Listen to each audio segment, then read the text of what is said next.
Start करें।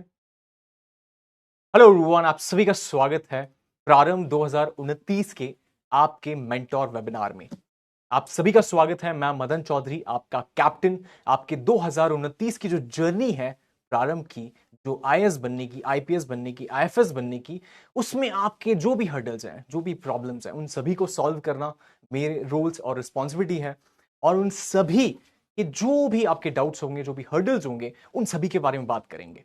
उसी के साथ साथ good evening everyone.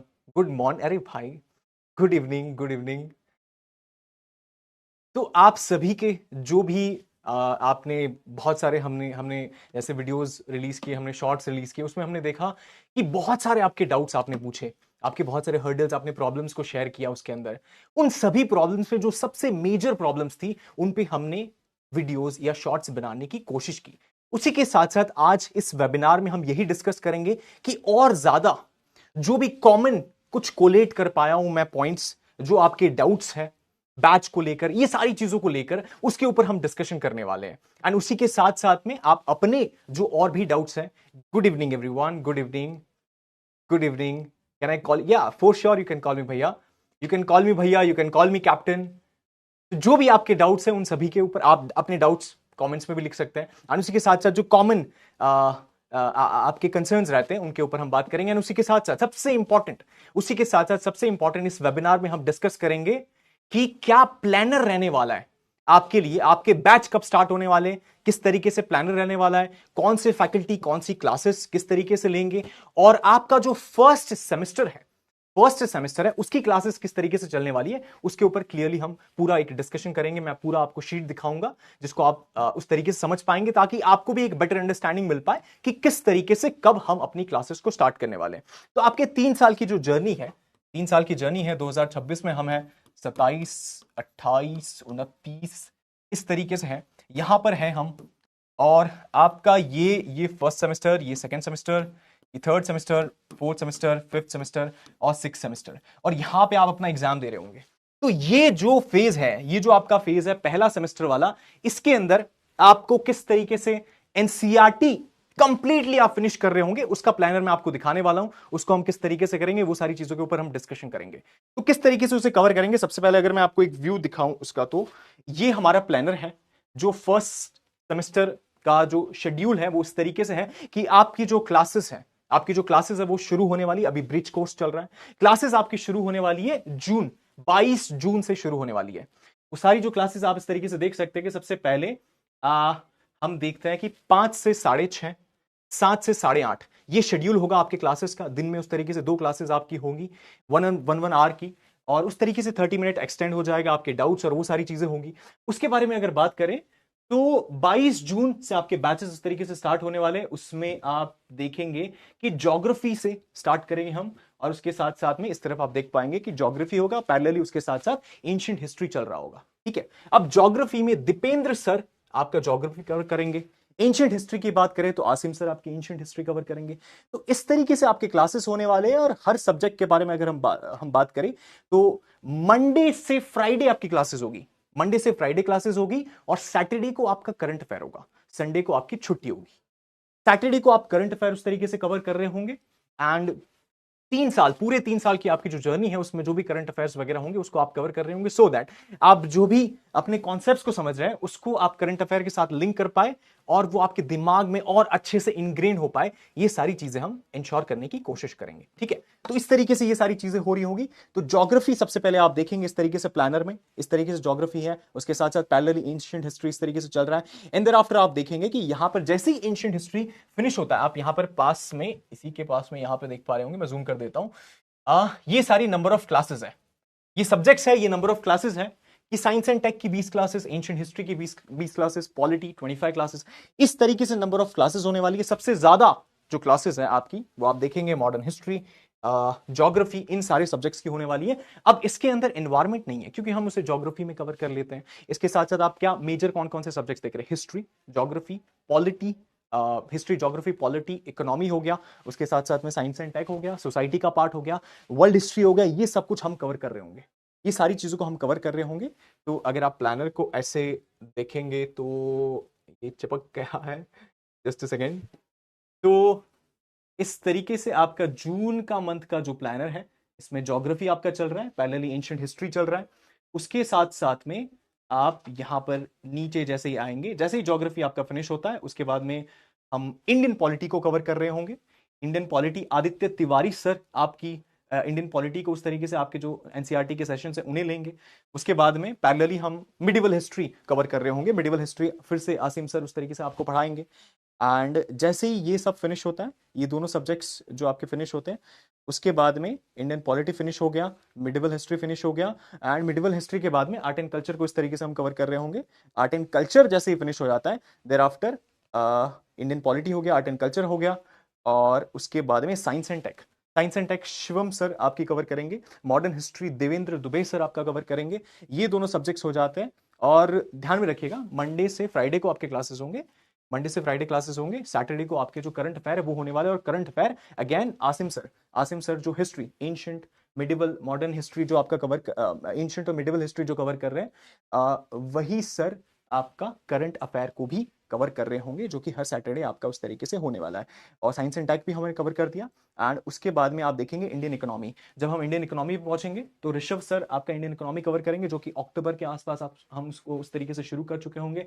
Parallelly modern history finish हो चुका होगा। देयर आफ्टर इंडियन सोसाइटी चल रहा होगा। पैरेलली इंडियन इकोनॉमी के साथ साथ में वर्ल्ड हिस्ट्री को हम कवर कर रहे होंगे, और उस तरीके से देवेंद्र सर वर्ल्ड हिस्ट्री आपको पढ़ाएंगे। इंडियन सोसाइटी आपको सिद्धार्थ सर पढ़ाने वाले हैं। इंडियन इकोनॉमी ऋषभ सर पढ़ाएंगे। और ये सारी चीजों को हम फिनिश कर चुके होंगे। अराउंड नवंबर के आसपास हम सारी चीजों को फिनिश कर चुके हैं। और ये सब कुछ जब नवंबर में फिनिश हो चुका होगा, आपका बैच जून में स्टार्ट हो रहा है, नवंबर में ये सब कुछ फिनिश हो चुका होगा, मतलब आपका एनसीईआरटी का जो फाउंडेशन है कंप्लीट हो चुका है। आपके एनसीईआरटी का फाउंडेशन जब ये चीज हो चुका है, उसके बाद में आपने जो भी पढ़ा है वो पता तो चलना चाहिए ना कि आपने कितना पढ़ा, कितना आपके दिमाग के अंदर वो सारी चीजें उतरी है। तो उस वजह से आखिर में टेस्ट होगा, जिसमें ऑब्जेक्टिव और डिस्क्रिप्टिव दोनों ही टेस्ट आपकी कंडक्ट किए जाएंगे, जिसके थ्रू आप खुद का एनालिसिस कर पाए कि आप कितना उसको समझ पाए, कितना इनग्रेन कर पाए, और आपको कितने और ज्यादा अच्छे से रिवीजन की जरूरत है। तो ये पूरा आपका जो फर्स्ट सेमेस्टर है कॉलेज का, आपका जो कॉलेज का फर्स्ट सेमेस्टर है, ये वाला जो फेज है, इसके अंदर हम ये सारी चीजों को कवर करने वाले हैं। तो ये एक ब्रॉड आइडिया था, आपको एक प्लानर बताना था, जो कि आपने देख लिया है, जिसके अंदर हम इस तरीके से इन सारी चीजों को कवर करने वाले हैं। और ये जब होगा तो उसके बाद में जो आपके टेस्ट वगैरह हैं वो भी इस तरीके से कंडक्ट किए जाएंगे। उसी के साथ साथ में अगर हम देखें तो उसके बाद में हम एडवांस ये सारी चीजें यहां से शुरू कर देंगे। आपका सेकंड सेमेस्टर जब आएगा तो आपको कुछ ब्रेक मिलेगा। यहां पर दिसंबर और जनवरी में आपको ब्रेक मिलेगा, 2 महीने का ब्रेक मिल जाएगा, 1.5 से 2 महीने का। उसके बाद में यहां पर हम स्टार्ट कर चुके होंगे आपके एडवांस, आपका जो बैच है एडवांस जो सब्जेक्ट्स हैं, यही सब्जेक्ट्स के जो एडवांस वर्जन है, उन सारी चीजों को हम आपको पढ़ा रहे होंगे। तो इस तरीके से ये यहां पे स्टार्ट होगा। And after second semester, third semester, जैसे ही आपका थर्ड सेमेस्टर यहां पे फिनिश होता है, बच्चों के बहुत सारे डाउट्स रहते हैं कि सर ये सब तो ठीक है, लेकिन ऑप्शनल प्रारंभ के साथ में हम जैसे आपको ऑप्शनल भी दे रहे हैं, तो ऑप्शनल कौन सा सेलेक्ट करना है और कब सेलेक्ट करना है। तो उसके लिए आप ज्यादा अभी चिंता ना करें। रीजन बीइंग, क्योंकि थर्ड सेमेस्टर जब आपका फिनिश होगा, जब आप यहां तक पहुंच चुके होंगे, उसके बाद में आपको कुछ टाइम मिलेगा जहां पर फोर्थ सेमेस्टर के स्टार्टिंग में आपको ऑप्शन मिलेगा कि ऑप्शनल सब्जेक्ट वगैरह आप सेलेक्ट कर सकते हैं। और तब आपको एक बेटर पर्सपेक्टिव मिलेगा, क्योंकि आप इतना सब कुछ आप अपना आधा 50% ऑफ द जर्नी आप देख चुके होंगे। आपको कौन सा सब्जेक्ट अच्छा लगता है वो आपको पता चल चुका होगा, कौन से सब्जेक्ट में आपको ज्यादा इंटरेस्ट है और किस तरीके से आपको मूव ऑन करना चाहिए, because optional is something which is highly scoring. यहां पर आपको बहुत सिग्निफिकेंट नंबर मिलता है। 500 नंबर का पेपर होता है। 500 में से अगर आप 260 प्लस और 300 तक पहुंच सकते हैं तो ये बहुत बड़ा लेवरेज है। ये इंश्योर करता है कि आपकी अच्छी रैंक आए। अच्छी रैंक के साथ साथ में अगर इंटरव्यू में आपके स्कोर ऊपर नीचे हो जाते हैं तो भी आप ठीक ठाक तरीके से यूपीएससी की जो होली पीडीएफ है उसमें खुद को लैंड कर पाए। तो ये एक इंपॉर्टेंट चीज हो जाती है। तो इसका सिलेक्शन आपका कहीं ना कहीं यहां पर आप कर रहे होंगे, और ये करने के लिए बहुत जरूरी हो जाता है कि आप समझ लिए आपको कौन कौन से सब्जेक्ट्स के अंदर किस तरीके से इंटरेस्ट है। तो ये आप यहां पर इंश्योर कर पा रहे होंगे। तो इस तरीके से ये आपका पूरा प्लानर है और इस तरीके से ये चीजें प्ले आउट होगी। एंड उसी के साथ में आपने मैंने बहुत सारे कमेंट्स देखे थे। हेलो शिवांशी, हाय, हेलो एवरीवन। आपके बहुत सारे कमेंट्स देखे थे, उनमें से कुछ कॉमन जो कमेंट्स के बारे में अगर मैं बात करूं, डाउट्स के बारे में अगर मैं बात करूं, तो वो ये है कि सर एनसीईआरटी पढ़े या एनसीईआरटी वाला की बुक्स पढ़े। जैसे आपको एनसीईआरटी वाला की बुक्स भी हमने उस तरीके से प्रोवाइड कराई है। तो एनसीईआरटी इज लाइक एक ऐसा रिसोर्स है जो यूपीएससी का हर एस्पिरेंट उसको फॉलो करता है, उसको पढ़ता है।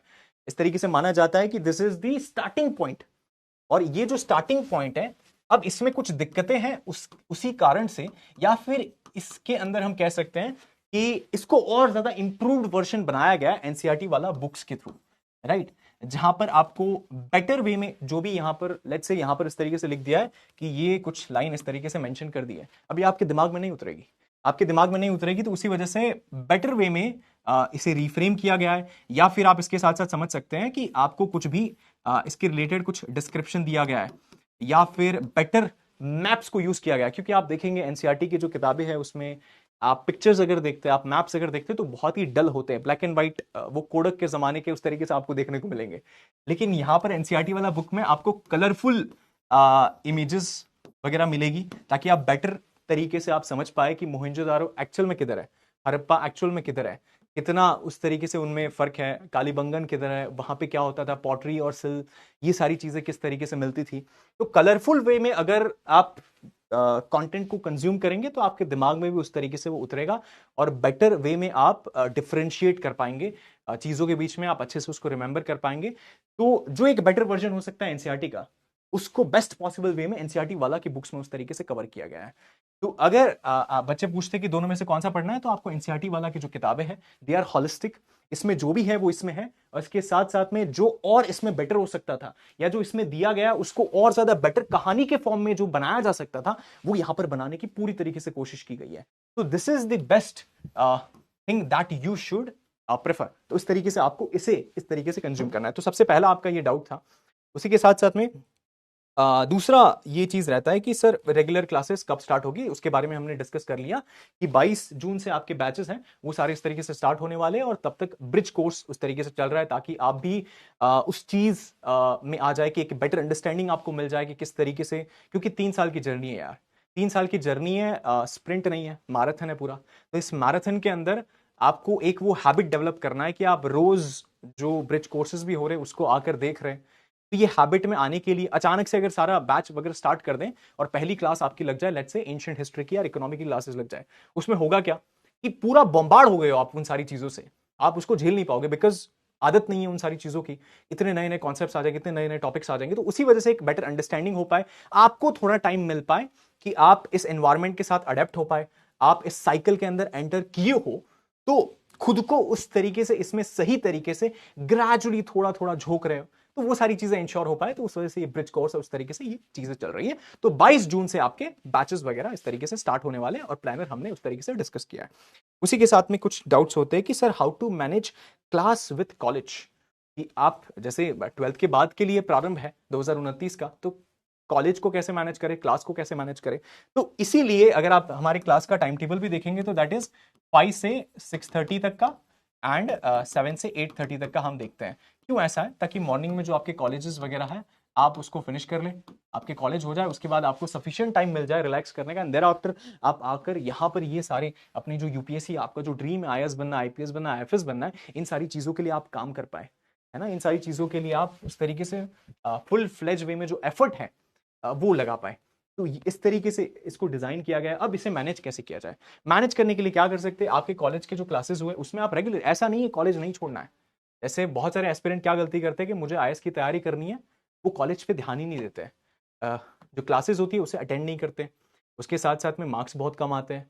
अब ये बहुत नेगेटिव चीज हो जाता है आपके यूपीएससी के लिए। रीजन बिंग, आपको ये फ्यूचर में काम आएगा। आप जब इंटरव्यू में बैठेंगे तो definitely they are going to ask कि आपने ये 3 साल में क्या किया, किस तरीके से आपने चीजें, या फिर लेट्स से आप उसके बाद में मास्टर्स करते हैं, तो कैसे करेंगे मास्टर्स जब आपका स्कोर ही अच्छा नहीं है, जब आपने ध्यान ही नहीं दिया उन चीजों पर, राइट। तो ये बहुत इंपॉर्टेंट हो जाता है कि ये चीज तो करना ही है। मतलब ब्लाइंडली इतना इसमें इस तरीके से लॉपसाइडेड वे में नहीं सोचना है, या साइलो वे में नहीं सोचना है कि मुझे सिर्फ यही करना है, पूरी तरीके से इसको नेग्लेक्ट कर दूंगा। ये चीज नहीं चलने वाली है। आपको दोनों को मैनेज करना पड़ेगा, दोनों को साथ में चलाना पड़ेगा।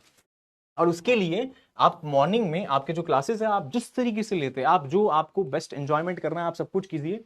उसके बाद में जैसे ही 5 बज गए क्लॉक में, आप बैठ जाइए यूपीएससी के लिए, आप बैठ जाइए इस चीज के लिए, इस ग्राइंड के लिए। ग्राइंड तो नहीं कहना चाहिए बिकॉज इतना कुछ मुश्किल नहीं है।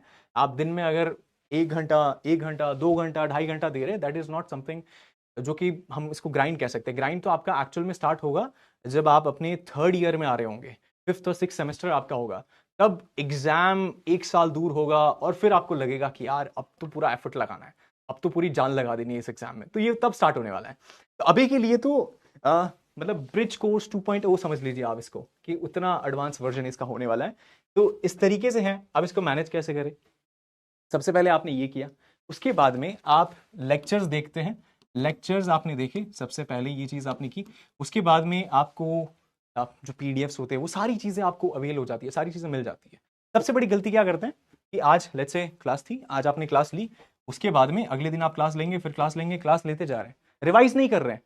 जो यहां पर आपने पढ़ा, जो अंडरस्टैंड किया, उसको रिवाइज नहीं किया, नहीं चलेगा, गेम नहीं चलेगा, ऐसा नहीं चलने वाला है। आप जो सोच रहे हैं ना कि मेरा इतना बड़ा ड्रीम है, मैं अचीव कर लूंगा सिर्फ लेक्चर ले लेके, ये कर कर कर, जैसे पैसिव वे में चीजें चल रही है, तो ऐसे नहीं चलने वाला है।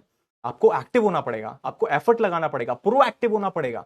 एक्शन बहुत जरूरी है आपकी तरफ से, और इसके लिए आपने जो भी पढ़ा है उसको रिवाइज करना बहुत इंपॉर्टेंट है।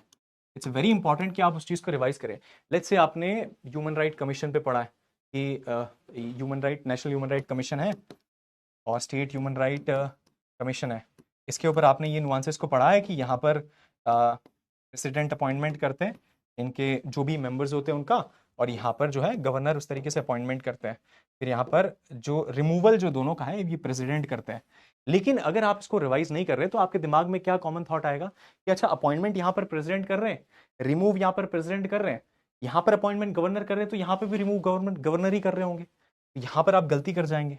और अगर प्रीलिम्स में ऐसा क्वेश्चन आ गया और ये गलती कर गए, मतलब कि आपको जहां पर +2 मार्क्स मिल सकता था, वहां पर आप -0.66 में आ जाएंगे।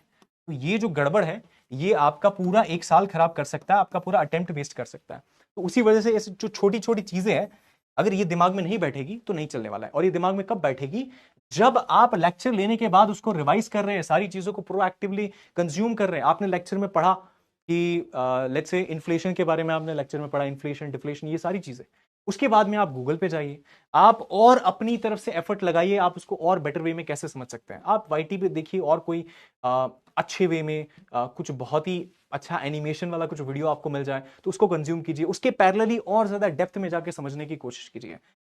कोशिश कीजिए कि ये जो आपका टाइम है ना, ये एकदम जेम जैसा होना चाहिए, इसको बहुत बेस्ट वे में यूज करना है।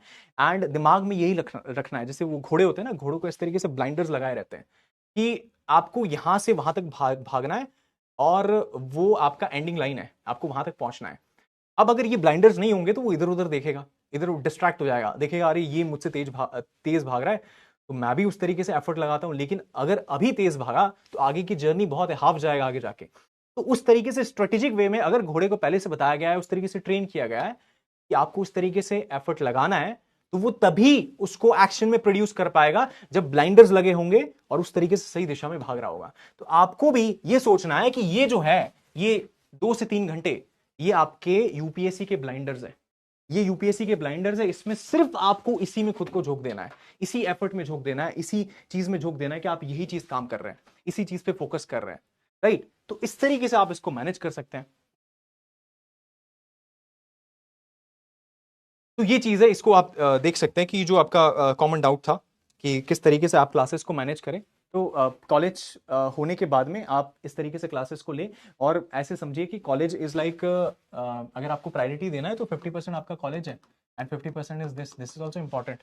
एंड उसके बीच में आप जो भी आपको टाइम मिलता है आप एंजॉय कर सकते हैं, वो सारी चीज़ें कर सकते हैं, right, which is very important. तो इस तरीके से आप इसको मैनेज कर सकते हैं। उसी के साथ में कुछ बच्चों के डाउट्स थे कि ब्रिज कोर्स के अंदर जो भी वीडियोस हैं उनके नोट्स बनाने हैं क्या। नॉट इंपॉर्टेंट, क्योंकि ब्रिज कोर्स के अंदर आप जो देख रहे हैं वो एक सुपरफिशियल अंडरस्टैंडिंग आपको दी जा रही है, ताकि आप समझ पाए कि आगे आपके लिए क्या क्या आने वाला है।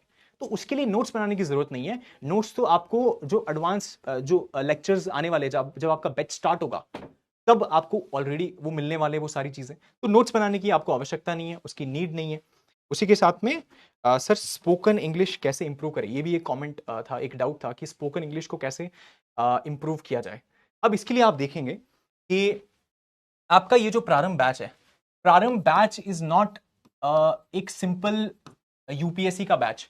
प्रारंभ 2029 का जो बैच है एक सिंपल यूपीएससी का बैच नहीं है कि आपको उस तरीके से कहा गया है कि आप बैच में एनरोल कीजिए एंड आप सिर्फ केवल जो आईएएस या उसकी जो तैयारी कर रहे हैं, के साथ साथ में आपको बहुत सारी चीजें मिलती है। जैसे कि आप देखेंगे, जो हम इंग्लिश की बात कर रहे हैं, जो स्किल्स वाला वर्टिकल है, आपका एक हॉलिस्टिक डेवलपमेंट होता है इसके थ्रू, है ना। जो स्किल्स है ये सारी चीजें आपको प्रोवाइड की जाएगी, जैसे एआई की जो स्किल्स हो गई, चैट जीपीटी हो गया, बाकी जो एलएलएम्स है, ये सारे जो एआई के प्लेटफॉर्म्स है, जो सोर्सेज हैं, इन सभी को बेटर वे में आप कैसे यूज कर सकते हैं अपने यूपीएससी के लिए और नॉन यूपीएससी की जो आपकी जितनी भी चीजें हैं उन सभी के लिए, उसके ऊपर आपको सारे कोर्सेज मिलने वाले प्रारंभ के अंदर ही। उसी के साथ साथ जो इंग्लिश स्पीकिंग के ऊपर हो गया, बाकी जो भी एआई हो गया, इंग्लिश स्पीकिंग हो गया, उसके साथ साथ में और भी बहुत सारे आपको कोर्सेज उस तरीके से इसके ऊपर मिलने वाले प्रारंभ बैच के अंदर, तो आपके स्किल्स को उस तरीके से एनहांस करेंगे एंड आप केवल यूपीएससी के प्रैप नहीं कर रहे होंगे, this is like one of the most important thing. उसके साथ साथ में आप अपना होलिस्टिक डेवलपमेंट कर रहे होंगे, और ये कहां पर हेल्प करेगा, ये आपको आईएएस के इंटरव्यू में भी हेल्प करने वाला है बहुत ही सिग्निफिकेंट वे में। तो ये एक बहुत इंपॉर्टेंट चीज हो जाती है कि, और उसी के साथ साथ अगर आप अभी ये क्वेश्चन पूछते हैं कि इंग्लिश को कैसे इंप्रूव किया जाए, सिंपल चीज है, आप जितना उस पर एफर्ट लगाएंगे, जितना उसको अपनी हैबिट का पार्ट बनाएंगे, उतना ज्यादा आप उस पर बेटर होते जाएंगे, इंप्रूव करते जाएंगे। लेट्स से आप रोज न्यूज़पेपर पढ़ते हैं, है ना, आप न्यूज़पेपर पढ़ते हैं, तो न्यूज़पेपर पढ़ते हैं तो क्या होता है, आप बहुत सारे न्यू वर्ड्स को देखते हैं, नए शब्द आपके सामने आते हैं, नए वर्ड्स को आप देखते हैं, उसको आप गूगल करते हैं कि उसका क्या मतलब है। गूगल करने के बाद में आपकी जो वोकैबुलरी है उसका एक हिस्सा बन जाता है, एंड उसके बाद में आपके जो बोल चाल है उसका भी एक इंपॉर्टेंट हिस्सा बन जाता है। तो यहां पर अगर किसी चीज को लाना है तो ये फेस के थ्रू जाना पड़ेगा। अब ये फेस के थ्रू एक तो न्यूज़पेपर का सोर्स हो गया, एक आप कुछ सुनते हैं, कुछ मूवीज हो गई, वेब सीरीज हो गई, ऐसा कुछ आप सुन रहे हैं, या फिर कुछ वाईटी पे आप यूट्यूब पे कुछ कंटेंट कंजम्पशन करते हैं, तो ये सारे सोर्सेज हो जाते हैं। या फिर कुछ आप न्यूज़पेपर में पर्टिकुलरली आप एडिटोरियल्स पे बहुत ज़्यादा ध्यान दे रहे हैं, तो वहाँ पर आपको बहुत अच्छे वर्ड्स मिलते हैं जिसको आप इसका हिस्सा बना सकते हैं एंड आप बोलचाल मिला सकते हैं। सबसे इंपॉर्टेंट ये है, ये आपका मतलब प्लेइंग ग्राउंड है जहाँ पर आपको इसको यूज करना है। जो भी आपने, लेट्स से आपने कोई नया शब्द आज सुना, उसको आपको कोशिश करनी है कि किसी सेंटेंस के अंदर फिट करे, उसके अंदर बिठाए, एंड देयर आफ्टर आप उसको देख पा रहे होंगे कि वो आपके सेकंड नेचर बन जाएगा, आप उसको मल्टीपल टाइम यूज कर रहे होंगे, और उस तरीके से आपका जो वोकैबुलरी है, आपकी जो खुद की डिक्शनरी है, उसका पार्ट बन जाएगा। तो इस तरीके से आप इसको इंप्रूव कर सकते हैं। तो इस तरीके से हमने ये सारे डाउट्स को देखा है, उसी के साथ में सर करंट अफेयर के लिए आसिम सर कब से फॉलो करें, कितने ईयर्स की न्यूज़ पढ़नी होती है। जैसे यूपीएससी में ये एक कमेंट डाउट है, यूपीएससी में हम देखते हैं कि कंटेम्प्रेरी करंट अफेयर्स और ये सारी चीज़ें बहुत पूछी जाती है, तो 2-3 साल पहले वाला, 3-3.5 साल पहले वाला करंट अफेयर उस तरीके से आ जाता है। तो to be on safe side आपके जो करंट अफेयर की क्लासेस हैं उनको उस तरीके से शेड्यूल किया गया है। आपके जो अभी से सैटरडे को आपके करंट अफेयर के क्लासेस होंगे जो कि आसिम सर उस तरीके से कंडक्ट करने वाले हैं, तो इस तरीके से आप उन्हें देख सकते हैं, ताकि जो इंटरलिंकेज है वो सारी चीजें आपकी इंप्रूव हो पाए, और आपको नई नई, एक तो इंटरेस्टिंग हो जाएगा, बहुत इंटरेस्टिंग हो जाएगा करंट अफेयर। यूपीएससी की जर्नी में सबसे इंटरेस्टिंग चीज होता है करंट अफेयर, कि कुछ नया हुआ है आप उसको समझे। करंट अफेयर तो हमारे पेरेंट्स भी कंज्यूम करते हैं, लेकिन उनके लिए करंट अफेयर बहुत ही सुपरफिशियल होता है कि ट्रंप ने ये कर दिया, इधर अटैक कर दिया, ऐसा वैसा हो गया। आपके लिए डेप्थ में होगा कि अटैक हुआ है तो क्या रीजन है, उसके पीछे क्या क्या और नुआंसेस आते हैं, ये सारी चीजें आप अंडरस्टैंड कर रहे होंगे, और बेटर वे में आप एक अवेयर सिटीजन उसके साथ में बन रहे होंगे, तो आप थोड़ा फ्लेक्स भी कर सकते हैं। करंट अफेयर उस तरीके से अभी से स्टार्ट हो रहा है, तो एक सीरियस यूपीएससी एस्पिरेंट के लिए जो इंपॉर्टेंट चीजें हैं वो इस तरीके से आप देख सकते हैं कि ऐसे इस तरीके से हो रहा है। उसी के साथ साथ एक कमेंट है कि सर पीडब्ल्यू की जो बुक्स हैं, are they enough or not? They are enough. PW के जो बुक्स, आप 38 बुक्स देखते हैं जो आपको उस तरीके से डिलीवर हो चुकी है या नहीं हुई है, तो हो जाएगी। बहुत सारे रीजन होते हैं जिसकी वजह से अभी तक शायद या थोड़ा डिले हो गया होगा डिलीवरी में। आपने कब ऑर्डर किया है, आपने कब बैच परचेज किया है, उन सारी चीज़ों पे डिपेंड करता है। आपका कौन सा लोकेशन है, अगर रिमोट लोकेशन है तो उस हिसाब से कंसिडर करते हुए ये चीज़ हो जाती है। तो अगर डिलीवर नहीं हुई है तो बहुत जल्द से जल्द आपको डिलीवर हो जाएगी। एंड उसी के साथ में पीडब्ल्यू के जो बुक्स हैं इनफ है, सारी बुक्स उस तरीके से कोलेट किया गया जो इंडस्ट्री में जो सबसे बेस्ट मटेरियल हो सकता है उसको बनाने की कोशिश की गई है, जो बेस्ट वे में आप अंडरस्टैंड कर सकते हैं उस तरीके से उसको क्रिएट करने की कोशिश की गई है। तो वो चीज़ है, तो इसके अलावा आपको कुछ और करने की आवश्यकता नहीं है, नीड नहीं है। आप इस तरीके से पीडब्ल्यू के जो आपको मटेरियल दिया जाता है दैट्स मोर देन इनफ। जो लेक्चर, आप लेक्चर को समझिए, मटेरियल जो दिया गया उसको पढ़िए, मोर देन इनफ है। आपकी जो 2029 की जर्नी है उसमें कोई बाधा नहीं आएगी, इतना मैं एश्योरेंस के साथ कह सकता हूं। तो they are more than enough, you can follow them. उसी के साथ साथ में न्यूज़पेपर करना चाहिए, मंथली मैगजीन करना चाहिए। आप दोनों में से कुछ भी कर सकते हैं।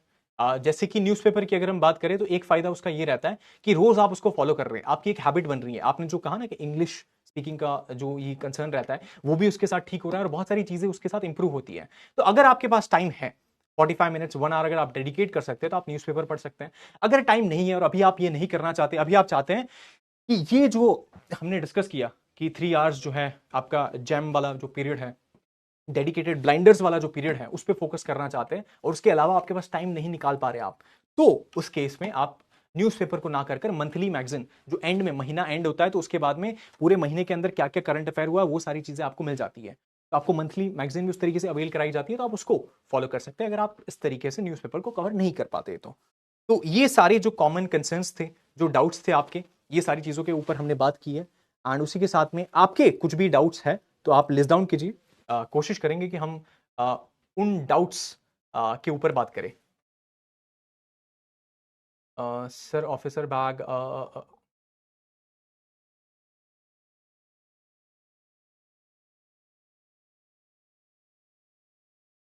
बहुत सारे मैं डाउट्स देख पा रहा हूं कि वो बैच परचेज को लेकर है, ऑफिसर बैग हो गया, ये सारी चीजें हो गई। तो इसके रिगार्डिंग आपको कॉन्टेक्ट अस का ऑप्शन मिलता है, आप वहां कॉन्टेक्ट कीजिए, वहां से आपको जो बेस्ट पॉसिबल रिस्पॉन्स है वो वहां पर मिल पाएगा। तो आप वो चीज इंश्योर कीजिए। अगर वहां से आपको रिस्पॉन्स नहीं मिलता है तो फिर से हम ये वेबिनार कंडक्ट करने वाले सून, विद इन 2 हफ्ते, तो आप फिर से तब बताइएगा अगर ऐसा नहीं होता है। एंड आई एम श्योर कि तब तक ये चीज को रिजॉल्व कर दिया जाएगा। सी सैट के ऊपर आपको पूरा, लेट्स से हम 2029 की तैयारी कर रहे हैं, 2029 की तैयारी कर रहे हैं, तो 2028 के अक्टूबर नवंबर के अंदर का जो बैच होगा वो आपको उस तरीके से सी सैट के लिए उस तरीके से उसकी क्लासेस होंगी और वो सारी चीज़ों को इंश्योर किया जाएगा। तो आपका जब एग्जाम होगा उसके तुरंत पहले ये चीज़ों को आपको दिया जाएगा, तो तब आप उसको कवर कर सकते हैं। तो एज ऑफ नाउ हम जीएस और इन सारी चीज़ों पर फोकस कर रहे हैं। अभी तो एनसीईआरटी वाला पूरा जो मेरा मेन मोटिव था कि आपको एक जो डायरेक्शन है वो मिल जाए कि ये जो 6 महीने हैं, जो आपका फर्स्ट सेमेस्टर है, इसको इसमें आपको क्या करना है, तो वो सारी चीज़ें हैं। Sir which graduation subject is best, which graduation subject is best depend करता है, मतलब आपके इंटरेस्ट पे बेस्ट बेस्ट कुछ नहीं होता है हर इंसान के लिए। जैसे मेरे लिए मैंने जूलॉजी लिया था तो मेरे लिए जूलॉजी बेस्ट था। आप जो सब्जेक्ट लेंगे वो आपके लिए बेस्ट होगा। तो और अगर लेट्स से आपने कोई ग्रेजुएशन सब्जेक्ट ले लिया है, अगर वो आपको ऐसा लग रहा है कि नहीं यार ये ठीक नहीं है, तो आप उसको ठीक बनाइए।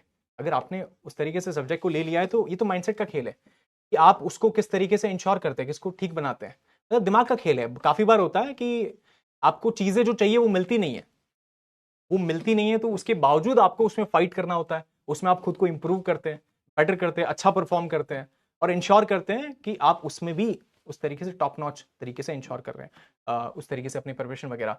तो बेस्ट सब्जेक्ट कोई नहीं होता है, आप अपने हिसाब से अगर आपका जो बेस्ट इंटरेस्ट है उस हिसाब से आपने लिया है तो आप उसको ले सकते हैं। और ऐसा कुछ नहीं है कि आपको यूपीएससी के लिए ह्यूमैनिटीज लेना है, जरूरी नहीं है। बहुत सारे बीएससी करते हैं, बहुत सारे बीकॉम करते हैं, बहुत सारे बीटेक करते हैं, अभी बीए वाले स्टूडेंट्स भी रहते हैं। तो ऐसा कुछ नहीं है, आपके इंटरेस्ट के हिसाब से देखिए और उस तरीके से आप इसको इंश्योर कर सकते हैं।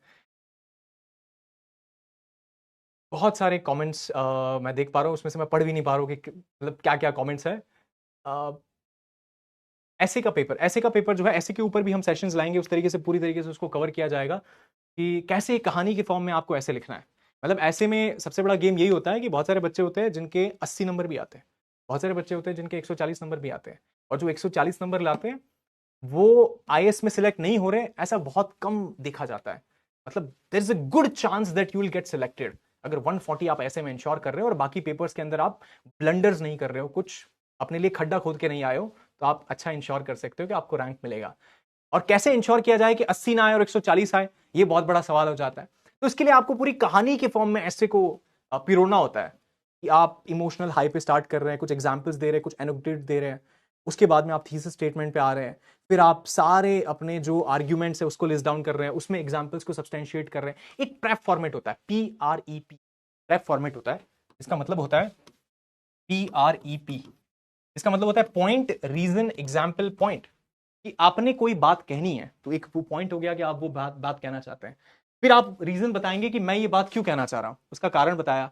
अब उसके बाद में आप एग्जाम्पल डालेंगे, सब्सटेंशिएट करेंगे कि ये कारण, ये बात, इसका ये कारण है बिकॉज दिस एग्जाम्पल।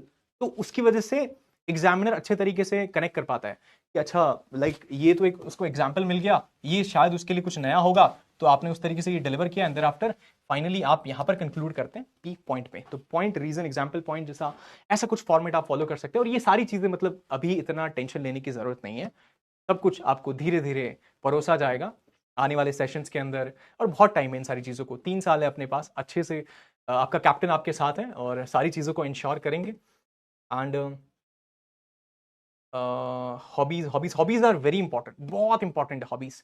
मतलब आप ऐसे कोशिश कीजिए कि आज से 2029 तक आपका एग्जाम है, कोशिश कीजिए कि आप लिस्ट डाउन करने की कोशिश करें कि आपकी क्या हॉबीज है। जैसे कि काफी बार ऐसा होगा कि आप 2026 में लिस्ट डाउन कर रहे हैं कि let's say XYZ is your hobby, ABC is your hobby, and जब आप 2029 में जाएंगे, जो भी आप हॉबी यहाँ पर अपने डेफ में एक्चुअल में लिस्ट डाउन करेंगे, ये इससे 100 गुना बेटर होगा, 100x बेटर होगा। इसमें अच्छे कीवर्ड्स आपने यूज किए होंगे, और कीवर्ड्स का ही सारा खेल है, आप खुद को कैसे प्रेजेंट करते हैं उसी का सारा गेम बन जाता है। तो ये चीज हो रहा होगा। तो अब इसमें बहुत सारी चीजें आ जाती है, आपको क्या करनी चाहिए क्या नहीं करना चाहिए। तो इसमें अगेन मैं कहूंगा कि स्किल्स वाला जो पार्ट है, जो होलिस्टिक डेवलपमेंट की हम बात करते हैं, उसका जो पार्ट है, उसके अंदर ये सारी चीजों को कवर किया जाएगा कि आप चैट जीपीटी, AI के जो टूल्स हैं, इंग्लिश स्पीकिंग है, ये सारी चीजें सीख रहे होंगे। उसके पैरेलली आप खुद इतना अपॉर्चुनिटी ढूंढ लेंगे और खुद इतनी सारी चीजें कर रहे होंगे कि आप ये जो सेक्शन है उसको खुद ही इतना बेटर वे में ढाल चुके होंगे अपने हिसाब से। तो ये चीजें आप इंश्योर कर रहे होंगे। PYQ, weekly test series, test वगैरह आपके होंगे जब आप NCERT वाला ये जो पार्ट है आपका कवर हो जाएगा। उसके बाद में एक बहुत बड़ा हॉलिस्टिक टेस्ट होगा जिसमें परिणाम निकलेंगे कि आपने क्या मेहनत की है, क्या एफर्ट लगाया है, तो वो सारी चीजें होगी।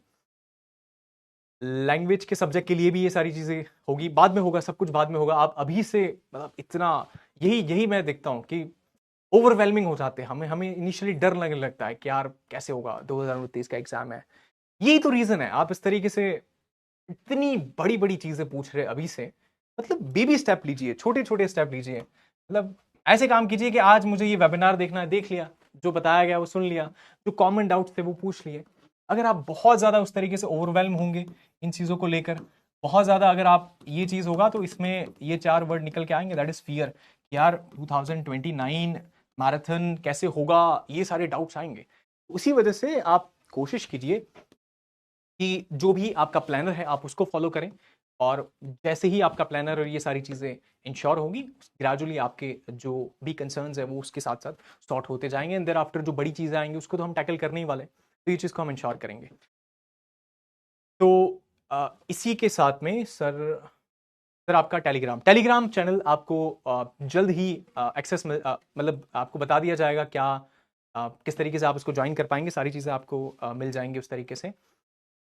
NCERT वाला और UPSC वाला, इसके ऊपर हमने डाउट्स ले लिया है, इसके ऊपर हमने क्वेरी ले ली है, इसके ऊपर हमने डिस्कस कर दिया है क्या डिफरेंस है। यही डिफरेंस है कि मतलब NCERT वाला जो है, NCERT वाला के अंदर बेसिकली आपकी जो NCERT की बुक्स है, अच्छा ये दूसरा डाउट हो गया, sorry that was NCERT and NCERT वाला, ये दूसरा डाउट हो गया कि NCERT वाला और UPSC वाला के अंदर आप पूछ रहे हैं कि क्या डिफरेंस है। UPSC वाला के अंदर आप देख रहे हैं एंशिएंट, जितने भी जो एडवांस सब्जेक्ट्स हैं उन सारी चीजों को कवर किया गया है। NCERT वाला के अंदर NCERT के जो बेसिक्स हैं वो सारी चीजें हैं। तो NCERT वाला यहां पर है, UPSC वाला यहां पर है, तो आपको यहां से यहां पर जाना है, तो पहले आप इसे कवर करेंगे, फिर से कवर करेंगे, देयर आफ्टर आप IAS और आपका जो सपना है उस तरीके से इंश्योर करेंगे। अगर आप डायरेक्ट यहां जंप करना चाहते हैं तो नहीं चलने वाला है, ये इस स्टेप के थ्रू जाना पड़ेगा, ये रोड मैप को फॉलो करना पड़ेगा। अभी की पढ़ना चाहिए सून। इसके साथ साथ में आपके लिए एक अनाउंसमेंट भी है NCERT के रिगार्डिंग, आपके बहुत सारे डाउट्स आ रहे हैं तो इसके ऊपर अनाउंसमेंट भी है। NCERT के YouTube पे आप देखेंगे कुछ, आपको सून उसके ऊपर देखने को मिलेगा, ये सारी चीजें होने वाली है। एग्जाम के टाइम क्लासेस कैसे मैनेज करें, हाँ ये एक अच्छा डाउट बन जाता है कि एग्जाम आपका हो रहा है तो आप क्लासेस कैसे मैनेज कर सकते हैं। तो जैसे हमने डिस्कस किया कि कॉलेज के टाइम पे कॉलेज के क्लासेस हो रहे हैं वो तो समझ में आता है, लेकिन जब एग्जाम वाला फेज आ जाता है तो ये बड़ा आपको यहाँ पर टाइम देना पड़ता है, और यहाँ पे आप क्लासेस को कैसे मैनेज करेंगे। तो इस चीज को ध्यान में रखते हुए आपके क्लासेस मंडे से फ्राइडे को शेड्यूल है, सैटरडे और संडे। सैटरडे को करंट अफेयर का क्लासेस है, इतना हैवी नहीं होता है, आपको मजा आएगा, इंटरेस्टिंग लगेगा आपको, एंड संडे आपके लिए ऑफ रहता है। तो ये जो 2 दिन का बफर आपको एक तरीके से मिलता है, और इसके साथ साथ ऐसे समझिए कि मंडे टू फ्राइडे भी आपके लिए सिग्निफिकेंट टाइम होता है जिसमें बफर होता है, आप उसको यूज कर सकते हैं। अब जो एग्जाम वाला फेज रहता है, तो आप कॉलेज की जो भी अपनी स्टडीज कर रहे हैं, अगर मतलब कहा जाता है ना कि अगर आपने जितना भी आपका सेमेस्टर है उसमें मेहनत की है, हर दिन मेहनत की है, तो आपको आखिरी दिन पे इतना एफर्ट नहीं लगाना पड़ेगा। तो वही चीज है, अगर आपने यहाँ पर एफर्ट लगाया है तो एग्जाम के दिन आपको इतना एफर्ट नहीं लगेगा, लेकिन यहाँ पर एफर्ट नहीं लगाया तो फिर यूजली क्या होता है कि आप प्रीवियस ईयर देखेंगे, ये सारी चीजें करेंगे, एंड आफ्टर आप सोचते हैं कि बस मैं क्वालिफाई कर लूँ, बस मैं पास हो जाऊं। तो ये जो अप्रोच रहता है, काफी बच्चे ये भी फॉलो करते हैं, तो ये करना नहीं चाहिए। तो आप कॉलेज के समय पे अपना जो भी कवर कर रहे हैं, की वजह से आपका जो बहुत लोड है वो कम हो जाता है, और ये जो लोड कम हो जाता है और जो आपको एक्स्ट्रा टाइम चाहिए होता है, आप ऐसे कर सकते हैं कि किसी दिन आपके जो क्लासेस हैं, अगर आपके लेट्स से उस पर्टिकुलर दिन क्लासेस आप स्किप कर सकते हैं, अगले दिन आप उसको 2 क्लासेस उस तरीके से कवर कर सकते हैं। ऐसे आप मैनेज कर सकते हैं, और सिग्निफिकेंट संडे का टाइम है आपके पास, बफर है, ये सारी चीजें होती है, आप मैनेज तो कर सकते हैं उसको बिल्कुल। How to do revision, very important, very important. How to do revision, revision mean ब्रह्मास्त्र है आपके इस पूरे एग्जाम का। क्योंकि यूजुअली क्या होता है, आपने history, geography, polity, economy, environment, science and tech और पता नहीं कौन कौन से सब्जेक्ट आपने इस तरीके से कवर कर लिए। अब इसके बाद में फिर से आपको जब सेकेंड टाइम जब इन सब्जेक्ट को कवर करना होता है ना, जब सेकेंड टाइम आपको होता है कि नहीं मुझे फिर से जाके अकबर पढ़ना है, मुझे फिर से जाके देखना है कि अकबर के समय पर कौन कौन से क्या बोलते हैं लिटरेचर लिखने वाले व्यक्ति, कौन कौन से 2-3 लोग जो गिने चुने थे वो कौन थे। ये जब फिर से आपको आना पड़ता है ना, तो बहुत बोरिंग लगता है, ऐसा लगता है यार ये तो मैंने पिछले महीने कवर किया था, फिर से क्यों करना है। लेकिन यही सारा गेम बदलता है, यही सारा गेम बदलता है, क्योंकि अगर आपने रिवीजन नहीं किया है, आपके दिमाग से निकल जाएगा, उड़ जाएगा, और कुछ भी फायदा नहीं होने वाला है। तो उसी वजह से आप क्या कीजिए कि लेट्स से आपने आज एंशिएंट हिस्ट्री को कवर किया, एंशिएंट हिस्ट्री को कवर किया, उसके बाद में आप तुरंत उसको देखिए कि आपने क्या क्या आज पढ़ा है, आप तुरंत उस चीज को कवर कर रहे हैं। ये कवर कर लिया आपने उसको, है ना, मतलब आपने 2 घंटे में इसे पढ़ा, 30 मिनट्स में आपने देखा कि मैंने जो पढ़ा था उसको फिर से मैंने रिवाइज कर लिया, उसके बाद में ये हुआ, ये हुआ। अगले दिन आप सुबह उठकर फिर से देखिए कि आपने क्या रिवाइज किया था, इसको फिर से देखिए। उसके बाद में आप 2 दिन का गैप लीजिए, 5 दिन का गैप लीजिए, 7 दिन का गैप लीजिए, इस तरीके से रिवीजन साइकिल्स आपको फॉर्म करना है, आपको रिवाइज करना ही पड़ेगा। रिवाइज नहीं किया बात नहीं बनने वाली है, बहुत मुश्किल हो जाएगा, ऐसा लगेगा कि यार पढ़ा तो था सब कुछ, एग्जाम में याद नहीं आता है। काफी बार होता है कि सब कुछ पढ़ा था, एग्जाम में याद ही नहीं आ रहा है, और बहुत बुरा लगता है, कैसा गिल्ट होता है कि यार ये क्वेश्चन सॉल्व क्यों नहीं हो रहा है। आपके सामने जब ऐसे क्वेश्चन आता है ना, ऐसे ऐसे ऐसे ऐसे स्टेटमेंट होंगे, ऐसे स्टेटमेंट होंगे, आपको रहेगा कि ये पढ़ा हुआ है, ये बहुत अच्छे से मेरे को आता है, पढ़ा हुआ है, ये तो स्टेटमेंट सही है। यहाँ पे आपको लगेगा यार ये पढ़ा था, बस रिवाइज नहीं किया, रिवाइज कर लिया होता ना तो ठीक कर लेता मैं इसको, और ये तो आपको आता ही नहीं होगा शायद, और ये आ सकता था अगर आपने रिवीजन सही से किया होता, आपका और इंटरेस्ट जागता कि और क्या करूं, आपने ये सारी चीजें कवर की होती और उसमें कहीं ना कहीं आप इसको कवर कर लेते। तो एग्जाम में there is a huge factor of luck, इसमें कोई डिनाइंग नहीं है, ह्यूज फैक्टर ऑफ लक। लेकिन उसके साथ साथ में अगर आप चाहते हैं कि कहीं कहीं पर मैं अपनी किस्मत को बीट करूं, अपने लक को बीट करूं, तो उसके लिए आपका एफर्ट और जो हार्डवर्क है ना, ये काम आएगा, आपका एफर्ट और हार्डवर्क काम आएगा। और आपको हार्डवर्क और एफर्ट रिवीजन में भी रिफ्लेक्ट होना चाहिए। या आपने मतलब सिलेबस तो आप कवर कर ही लेंगे, सारी चीजें आप सारी चीजों को कवर कर ही लेंगे, उसके साथ साथ में आपको रिवाइज भी उस तरीके से करना है ताकि हॉलिस्टिक वे में हम इसको इंश्योर कर पाए। उसके साथ साथ में which major and minor subjects to take in BA. Major and minor subject मतलब अगर आप BA, depends on, let's say अगर यूपीएससी के पार्लेंस में अगर हम बात करते हैं तो हिस्ट्री, ज्योग्राफी, पॉलिटी, इकोनॉमी होती है। आप बीए कर रहे हैं तो बीए अगर प्रोग्राम है आपका तो इसमें तो ये सारे हिस्ट्री और आई थिंक पॉलिटी तो कवर होता ही है, ये 2 सब्जेक्ट्स तो होते ही है। तो ये आपके मेजर सब्जेक्ट्स हो जाते हैं, और माइनर सब्जेक्ट में अगर लेना चाहे तो आप ज्योग्राफी और इकोनॉमी भी ले सकते हैं, तो इस तरीके से आप कर सकते हैं। लेकिन कुछ जो ऑनर्स वाले सब्जेक्ट होते हैं उनमें आपके पास एक ऑप्शन होता है जीई का, जेनेरिक इलेक्टिव का। तो उसमें लेट्स से अगर आप साइंस स्ट्रीम से हैं तो आप ह्यूमैनिटीज का कोई सब्जेक्ट्स को एक्सप्लोर कर सकते हैं, जैसे पॉलिटिकल साइंस हो गया, या फिर वाइसा वर्सा, आप इस स्ट्रीम से तो ये एक्सप्लोर कर सकते हैं अगर करना चाहे तो, इंटरेस्ट के लिए, आउट ऑफ इंटरेस्ट आप करना चाहे तो ये चीज कर सकते हैं, इस तरीके से हो सकता है। सर मैं हिंदी मीडियम बैकग्राउंड से हूँ। ओके, तो हिंदी मीडियम के लिए भी आ, आ, जो सेशन है उस तरीके से शेड्यूल है, आप वहां पर भी देख सकते हैं। हिंदी मीडियम के लिए भी एक नया अनाउंसमेंट है जो आपके लिए है, तो आप जरूर उसको फॉलो कीजिएगा, वो भी सून आपके सामने आपको देखने को मिलेगा। बहुत सारे डाउट्स मतलब हम देख पा रहे हैं, सारे डाउट्स को इस सेशन में लेना इज़ वेरी डिफिकल्ट।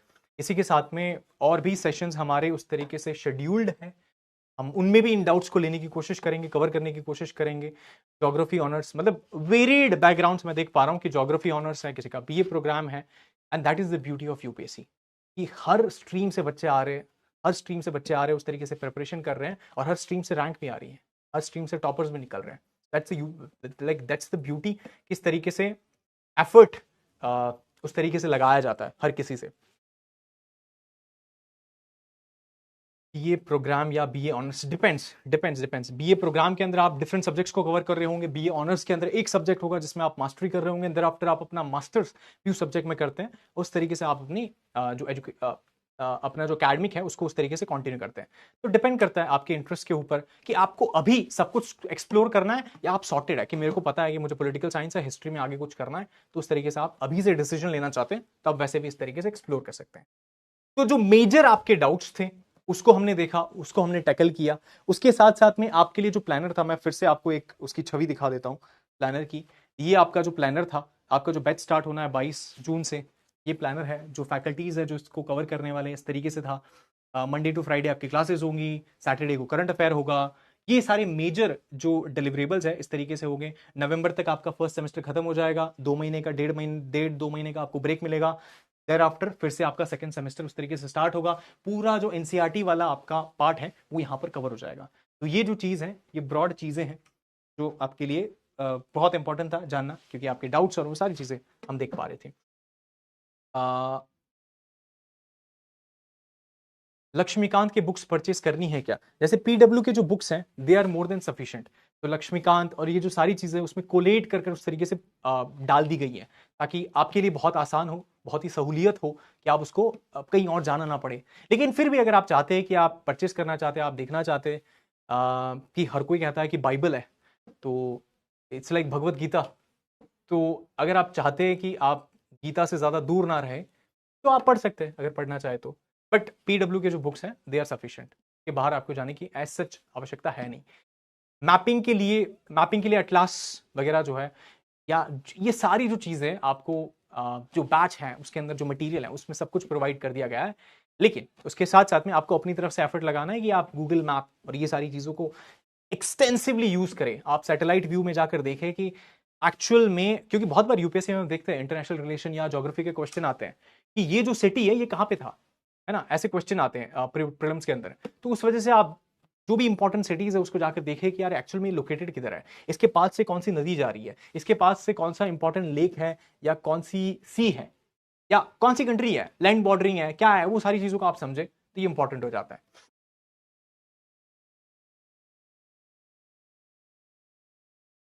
न्यूज़पेपर अभी मतलब अभी से आप एक हैबिट के लिए, न्यूज़पेपर ऐसा नहीं है कि वहां से कोई क्वेश्चन निकल ही जाएगा। आप प्रीलिम्स में अगर देखेंगे तो न्यूज़पेपर का हिट रेशियो जो है बहुत एब्सोल्युटली फैंटास्टिक नहीं है।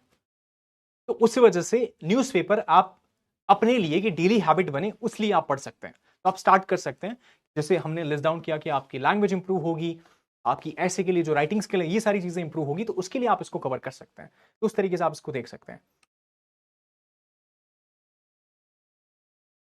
तो ये सारे मैं देख पा रहा हूं कि मेजर हमने जो डाउट्स थे वो सारी चीजें हमने देखा है, और ये सारे डाउट्स के अराउंड आपके जो क्वेरीज थी उसे हमने सॉल्व करने की कोशिश की है। उसी के साथ में नेक्स्ट सेशन फिर से शेड्यूल है 25th को हमारा शेड्यूल है। नेक्स्ट सेशन आप देख पा रहे होंगे 25th, उसमें आपके और भी जो डाउट्स हैं उससे मैं कोलेट करूंगा, एंड देयर आफ्टर हम इसके ऊपर डिस्कशन करने वाले। इसके अंदर नहीं है, वो दूसरे शीट के अंदर है। तो 25 तारीख को हम नेक्स्ट उसको उस तरीके से देखेंगे। तो और भी जो आप बहुत सारे आपके डाउट्स कमेंट्स आ रहे हैं उन सभी को हम वहां पर लेने की कोशिश करेंगे। सारे जो डाउट्स है कमेंट्स है उन सभी को मैं कोलेट करूंगा, एंड देयर आफ्टर जो बेस्ट रिस्पॉन्स उन सब पर हो सकता है, बिकॉज बहुत सारे डाउट्स है जो काफी नए हैं। तो उनके ऊपर जो बहुत बेस्ट रिस्पॉन्स हो सकता है वो लाने की मैं पूरी तरीके से कोशिश करूंगा. So thank you so much for watching. Thank you so much for being there in this session. Thank you so much for watching. See you in the next video.